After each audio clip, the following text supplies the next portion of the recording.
I never would have made the change. It was the necessity of the discomfort, and it was the permission that somebody else gave to me. And I think that's an important piece for many of our listeners is you might be in physical, mental, emotional, spiritual pain, but you're waiting on somebody in your life to give you permission. I have had most people tell me I couldn't, genuinely, and it didn't affect me because it did motivate the hell out of me, and it did bother me and hurt me for sure, genuinely. But they're just wrong. It's inaccurate. Next Level Nation, welcome back to another very special, as always, episode of Next Level University, where we teach you how to level up your life, your love, your health, and your wealth. We hope you enjoyed our latest episode. It was last week's live podcast leaning into courage and vulnerability. We were very vulnerable on that episode. Today, for episode number 1052, is pain required for change? I was on a podcast today, Alan, and it was interesting because this podcast was about money and business. So you'd be very proud of me for the way I answered many of these questions. But I am. I appreciate that. Better than you thought, I bet. It went really well. Nice. Yeah, it went really well. The host asked me, so the host lives in Canada, and she said, why do you think it's so hard for human beings to change? Because she said so many people changed during COVID. Whether it's a business changing or people changing jobs or resigning and going and trying their own things, a lot of people started new things in COVID. And I said, well, I think it's two things. I think it's two big things. Number one, necessity. If you were a pizza shop or you were a restaurant during COVID, you had necessity to do delivery if you never had it before. A lot of places started doing delivery because of COVID, because the necessity was high enough, and that's probably something they'll continue doing forever. And I said, that would have been my answer across the board if you asked me, even a month ago. But I said, I think the second thing is people need permission. I really believe that. And the reason why, the big reason why, is so I told my story on another podcast the other day, Alan, and I said, I was sitting on the edge of a hotel bed, debating suicide. And Alan's the person I texted, and Alan said a lot of things, but the main thing was, Kev, your environments have been the same for such a long time, even though your awareness is so new. I think you need to change your environment. And somebody said, why did you make the change that day? Is it because you were in so much pain? And I said, yes, that was a very, very, very big part of it. We have what we call the pain-pleasure pendulum.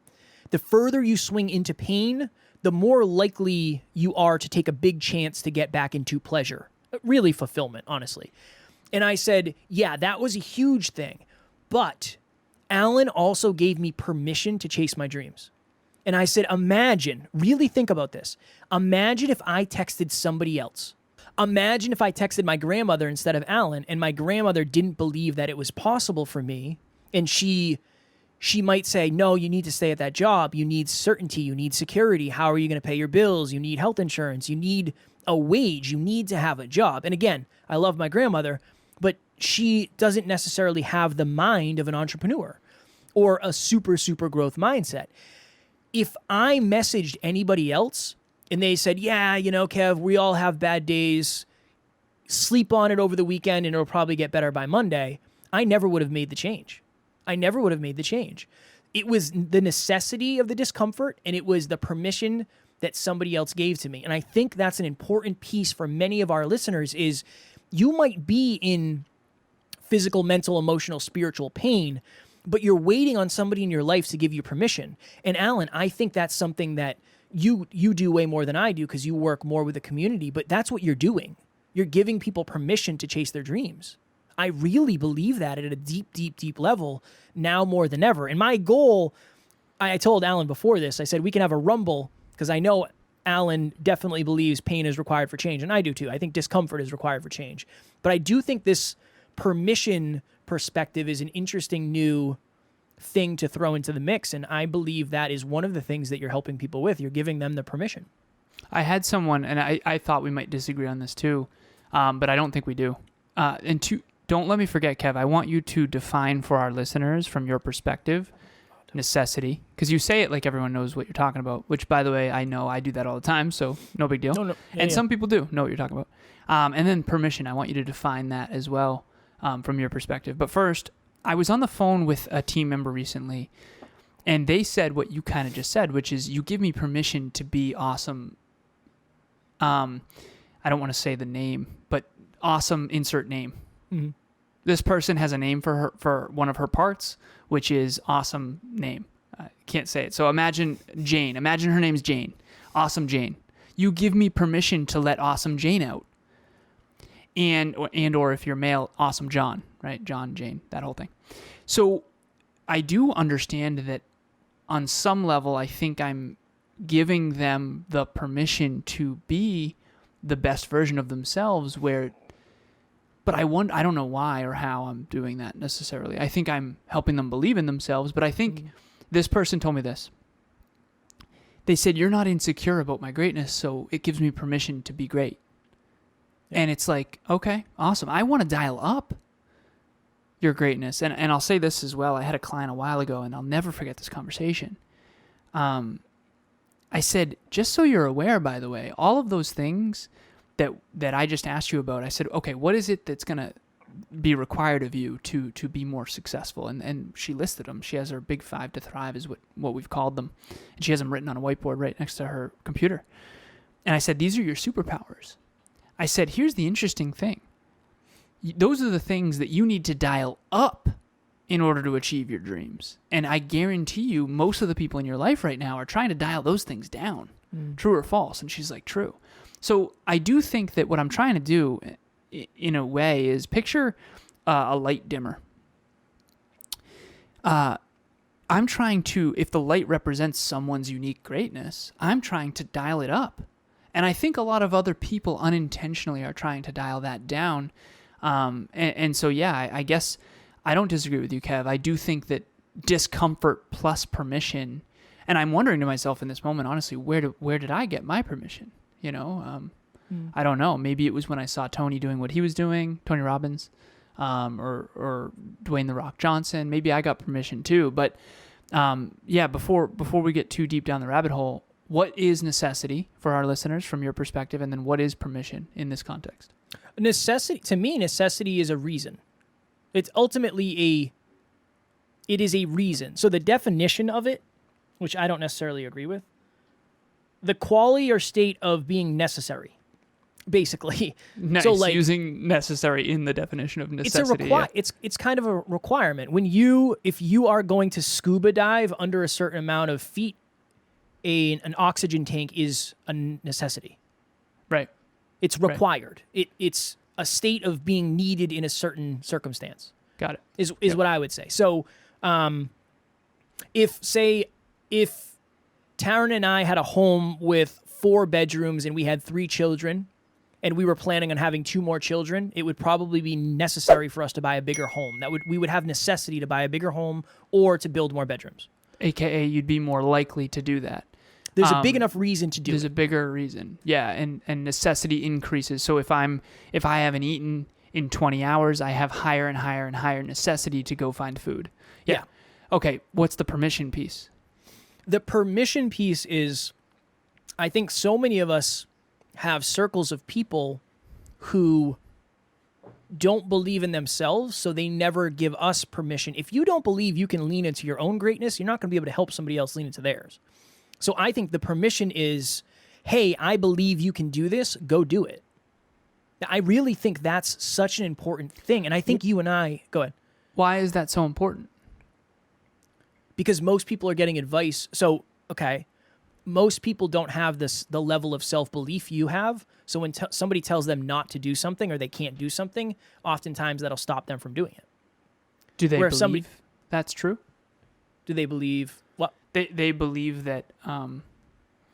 so, like, let's say you hadn't texted me and you had texted someone who said to stay at your job. Why would you have trusted their advice over yours?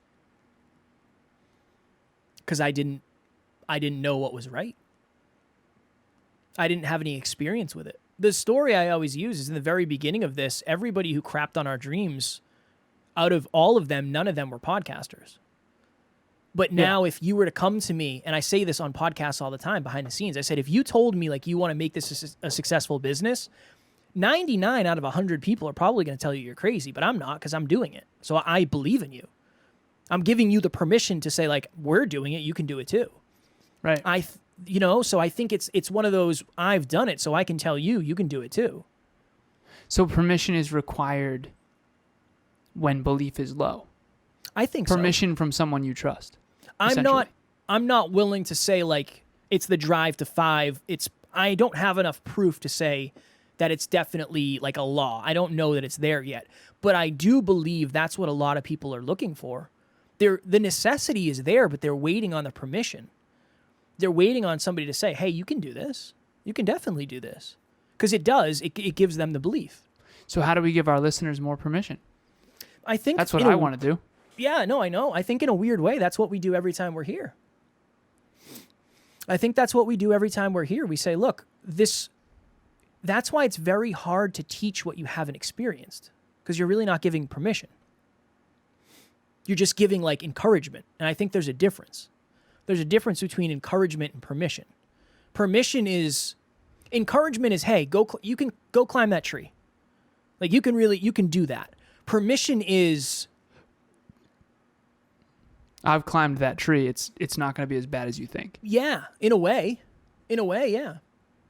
I know you can do it because I did it. Interesting. Versus I don't think you can do it because I don't think I can do it. That. And I think a lot of people are getting that advice. If you asked a room, and again, this is just my belief, I could be way off, but if you asked a room of 100 people, hey, do you think you could start a podcast that eventually will gross $1 million a year? I don't think a lot of people would say yes. I think 99.9% of people would probably say no. Why? But because most likely none of them have ever done it, and most likely none of them know anybody who have ever done it other than like Joe Rogan. You know? Right. I know that won't land. I know this won't land for you. Well, I think I had a close friend of mine tell me this. So what she said is that people are assuming other people have something they don't. So like Joe Rogan, like people assume, like when you first said you wanted to have a podcast like Joe Rogan, I genuinely was like, oh, cool. Yeah. Nice. Like, awesome. It's possible. You know, the chances of you being that big, probably a little slim, but you could definitely have a successful podcast. I mean, that's not even a question, right? That was never even a question. Of course you can, right? Joe Rogan did it. So what you're saying is that people are presupposing that Joe Rogan has something they don't? Yeah. That's what the person I'm referring to, this other friend of mine, said, Alan, you don't presuppose other people have something that you don't. And I said, well, that's not necessarily true, because I know I can't ever be as good of a basketball player as LeBron James, no matter how hard I try, because he's 6'8", 220 pounds, just an absolute athlete. And so I think I also wanted to be a professional snowboarder, but I knew that wasn't really in the cards for me because I didn't grow up on a mountain. You know, 99.9% of all Olympic gold medalist snowboarders grew up as kids on mountains, basically, and or went to high school at one of those academies that's like literally on the mountain, right? And so I don't really know where this lands for me, but I think I'm fairly practical in my understanding of what is and isn't possible for people. Yeah. Maybe not with the presupposition that they're willing to, work, as hard as Joe Rogan or whatever. And there's no guarantees in life. So I can't say I guarantee you everyone can have a successful podcast, but the chances of anyone who's listening, like whether you want to start a business or a podcast, like there's very little chance that you couldn't possibly do that. Like, there are other people with successful businesses and successful podcasts. Like, they don't have much that you don't. They really don't. Can I ask you a question? I think this will be a good example. Okay. Hey guys, it's Ramos, and I am happy that I was in group coaching for a second time. It definitely helps to have accountability and all of that good stuff. I feel like I am constantly going up and down and everything, but it's always good to have someone message on WhatsApp and then a reminder, hey, get back on it. So it was good. I definitely got a lot of good information that I'm going to continue learning because I am a little backed up, but I'm happy that I invested in this because it was investing in me. And even better, I get to meet people that are doing the same exact thing to help themselves. And I need friends and close people around me like that, So yeah, I really appreciated being in group coaching because of the accountability and because of meeting people. How many clients have you had that have come to you and they were in pain when it comes to like family?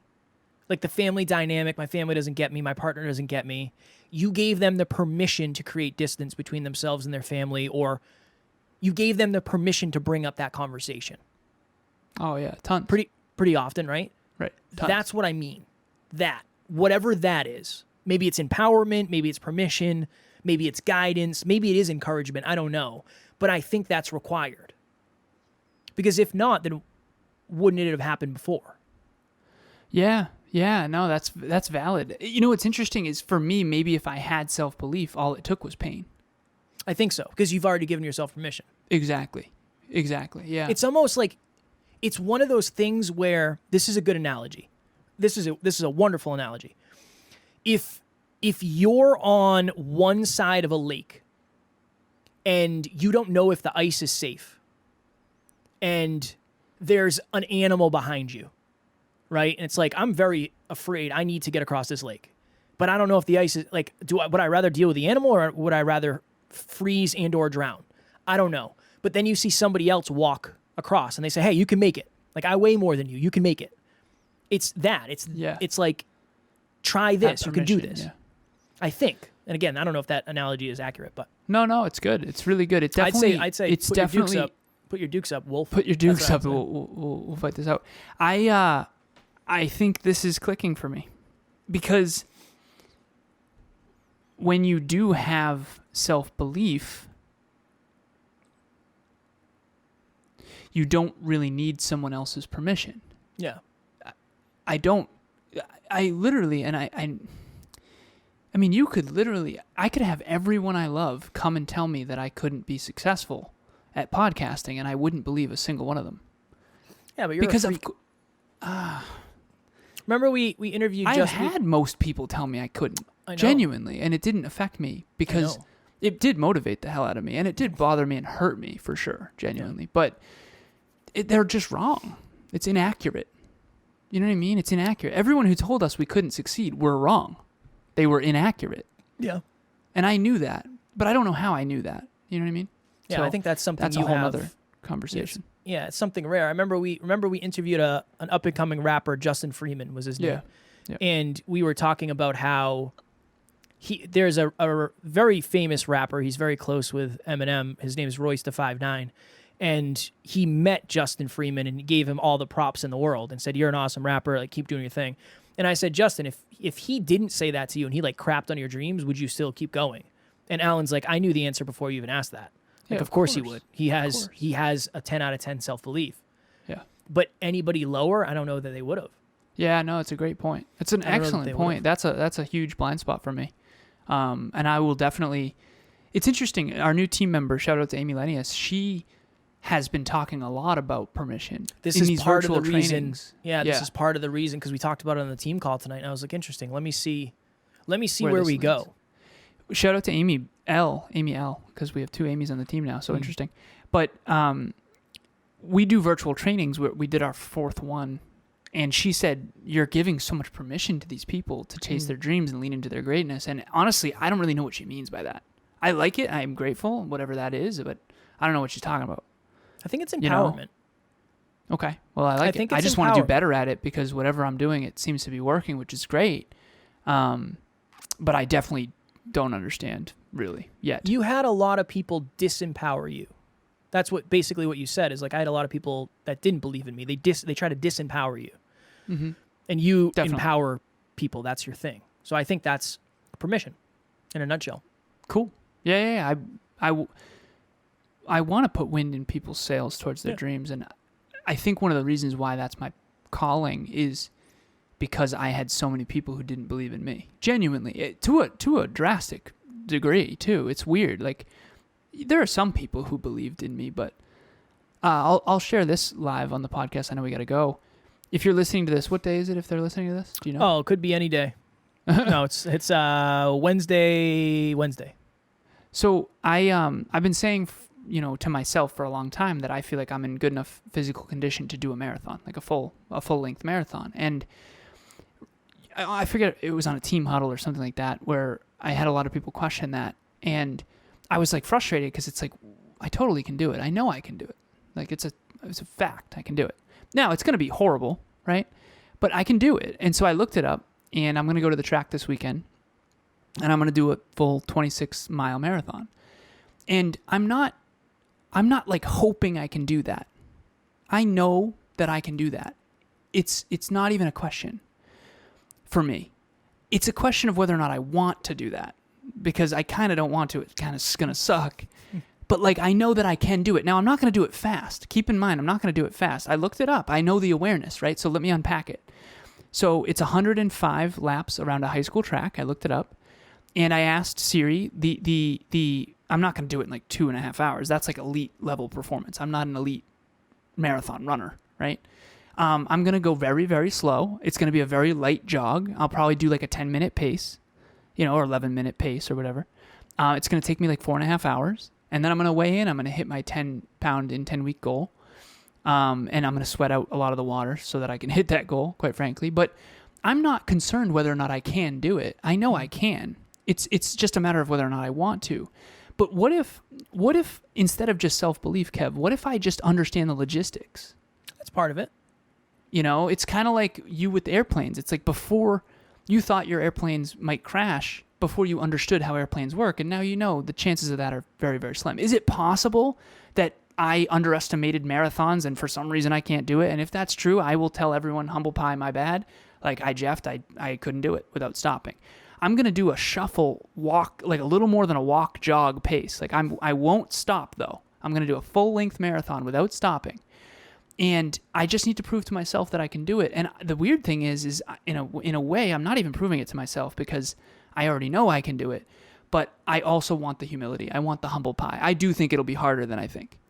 And I think that humble pie is good for me. And I also, there's a part of me too that wants to prove to everyone else that I can, because a lot of people are doubting that. And I'm just excited I think that there's something awesome about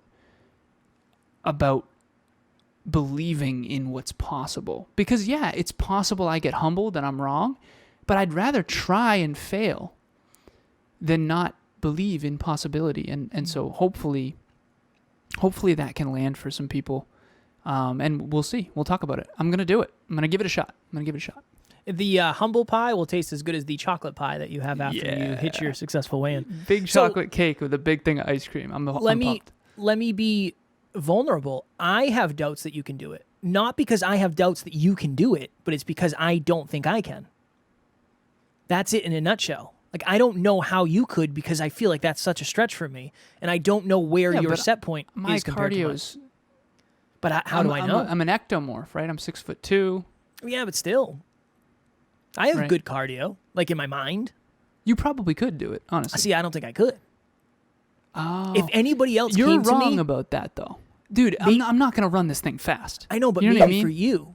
But if anybody else came to me and said, hey, I'm going to go run a marathon, I'd be like, I don't think so. Why? Do you know what I mean? There's like a lot of really overweight people who but run marathons. But they train. Yeah, but I train every day, though. I've exercised every day for 150 days. I know, but it's just different. It's just different. What if and again, this is a whole nother thing, and we knew we were going to rumble on this. Yeah. What if you're just less accurate?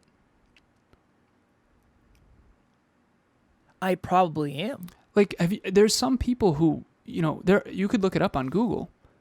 There's people that are over 250 pounds that have finished marathons without stopping. Oh, I believe it. And if I'm an athlete, like, of course I can also do that. I know. Right? It's not even a you thing. Okay.